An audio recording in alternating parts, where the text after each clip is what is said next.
perdede ince bir çizgi oluşturuyordu. O an hayatındaki bütün günlerin birbirine benzediğini fark etti. Her sabah aynı sesler, aynı kokular, aynı sessizlik. Ama bugün bir şey farklıydı. Sebebini bilmiyordu. Sanki içindeki görünmez bir el kalbini yavaşça dürtüyordu. Dur, artık gerçekten bir şeyleri duyman gerekiyor, diyordu. Elini kahve fincanına uzattı. Parmak uçlarında fincanın sıcaklığını hissetti. Ama içinin ısınmadığını fark etti. Bir yudum aldı, tadı aynıydı. Ama his farklıydı. Sanki kahvenin içinde yıllardır bastırdığı tüm düşünceler gizlenmişti. Bir yorgunluk korkusu, bir kaçış hissi. Kafasını kaldırdı, penceredeki camda kendi yansımasını gördü. Yüz tanıdıktı ama o gözler artık onun değildi.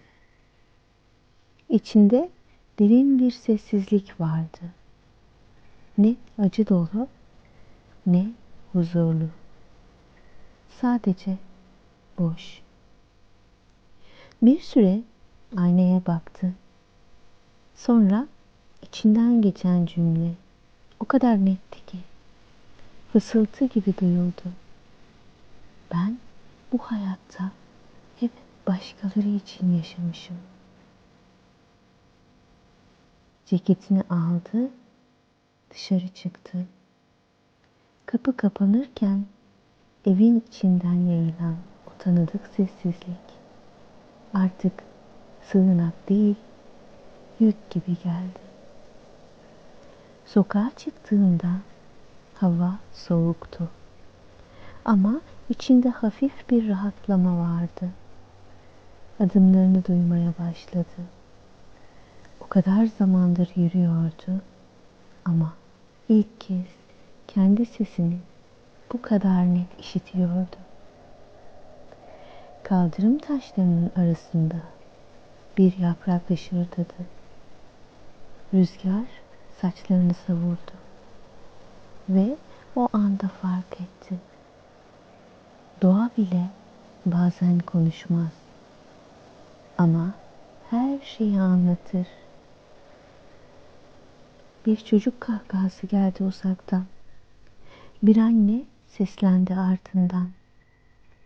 İnsanların yüzlerinde küçük bir farkındalık yakalamaya çalıştı. Ama kimsenin kimseye gerçekten bakmadığını fark etti. Belki de herkes biraz benim gibidir diye düşündü.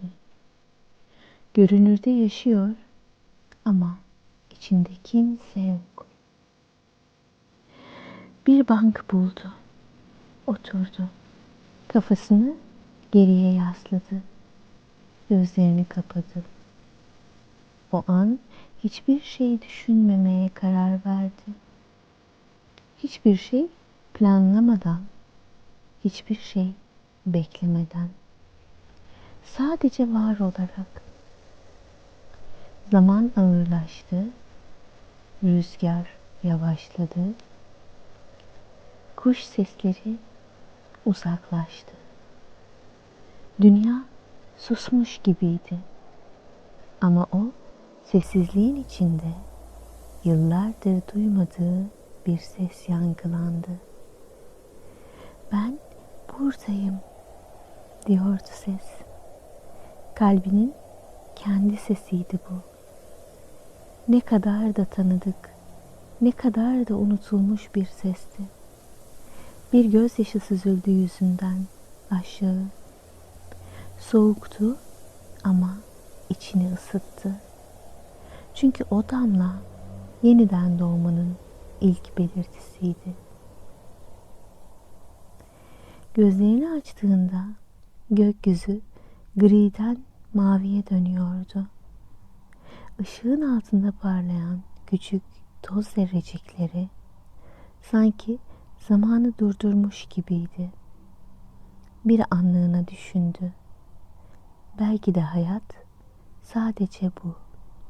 Ne geçmişin yükü, ne geleceğin kaygısı. Hayat sadece şu an. Kalktı, yavaş adımlarla yürümeye başladı. Her adımında içinden bir cümle geçiyordu. Affediyorum, serbest bırakıyorum, unutuyorum, hatırlıyorum. Ve sonunda eve döndü. Kapının önünde durdu, derin bir nefes aldı. Aynaya baktı. Bu kez yüzündeki çizgiler ona batmadı.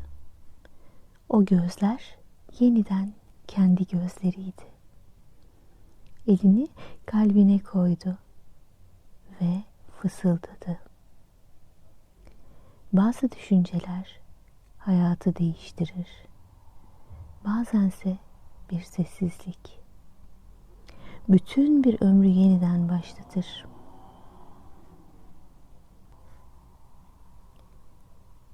Bazen en derin uyanışlar sessizlikten doğar. Her hikaye bir kapı aralar ve her kapı gerçek bir hayata çıkar. Benimle olduğunuz için teşekkür ederim. Bu hikayeyi beğendiyseniz kanalıma abone olmayı, videoları beğenmeyi ve yorum yapmayı unutmayın. İyi geceler diliyorum.